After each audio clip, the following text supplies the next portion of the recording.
Olá! Bom, no mundo com tantas notícias, né, que às vezes deixam a gente um pouco apreensiva, onde é que a gente busca esperança de verdade? Hoje, a nossa conversa vai girar em torno disso, olhando para um artigo interessante que a gente recebeu.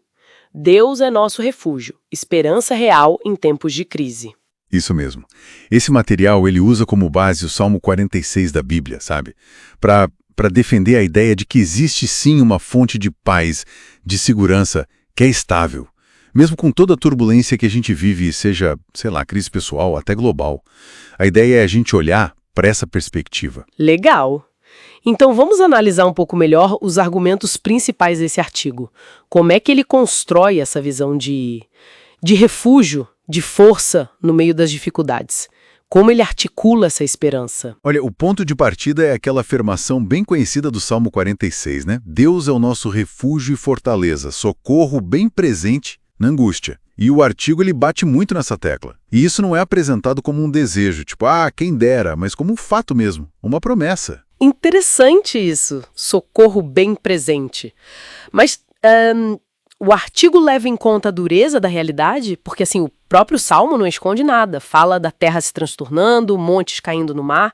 Como é que essa confiança funciona diante disso tudo? Exatamente, e esse é um ponto-chave que o artigo explora. A confiança que ele descreve não vem de, ignorar os problemas. O Salmo é bem gráfico nisso, né? Ela viria da crença num Deus que está presente na crise, sabe? E que é maior que a crise. É um convite, segundo o texto, para a gente mudar o foco.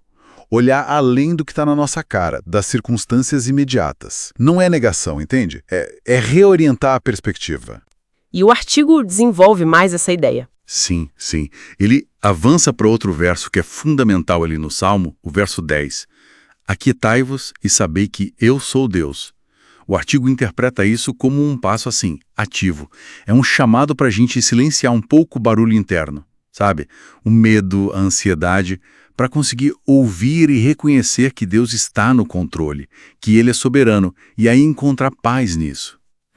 Então essa quietude que o artigo menciona não tem a ver com se alienar do mundo ou ficar parado esperando as coisas acontecerem. Não, de jeito nenhum. Pela leitura que o artigo faz.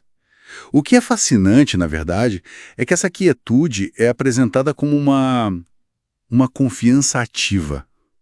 É um ato de reconhecer nossos limites, né? Que a gente não controla tudo, e aí entregar as ansiedades para Deus. E o artigo sugere que é justamente essa entrega que leva a uma paz interna, uma paz que não depende se lá fora as coisas já se resolveram ou não. Fica bem claro no texto esse contraste, sabe?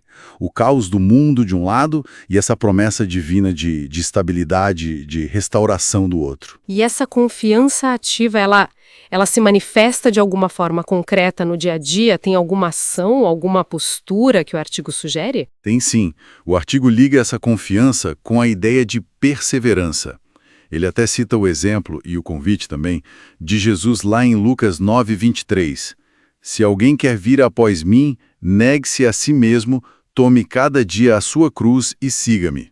A perspectiva que o texto traz é que seguir esse caminho, exige renúncia, exige disciplina, essa coisa de tomar a cruz todo dia, mas é aí que se encontraria o sentido e a garantia de que Deus está presente o tempo todo. A oração também aparece forte ali, como esse diálogo constante, vital para manter a conexão. Faz sentido. E eu lembro que o artigo também falava de um outro convite de Jesus sobre descanso, né? Algo assim. Exato, aquele de Mateus 11:28. Vinde a mim, todos os que estáis cansados e sobrecarregados, e eu vos aliviarei. O texto entende essa passagem como uma oferta bem concreta, sabe? De alívio, de descanso para a alma mesmo. A imagem que ele usa é essa troca. Você entrega seus fardos pesados, as preocupações, as pressões da vida, e pega um jugo que seria mais leve.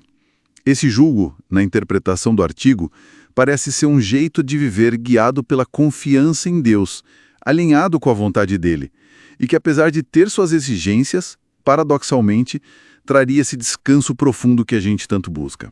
Então, para a gente resumir um pouco a visão desse material, a mensagem principal que ele tira do Salmo 46 é essa ideia de um refúgio seguro, uma esperança firme em Deus que não se abala, mesmo com as piores crises.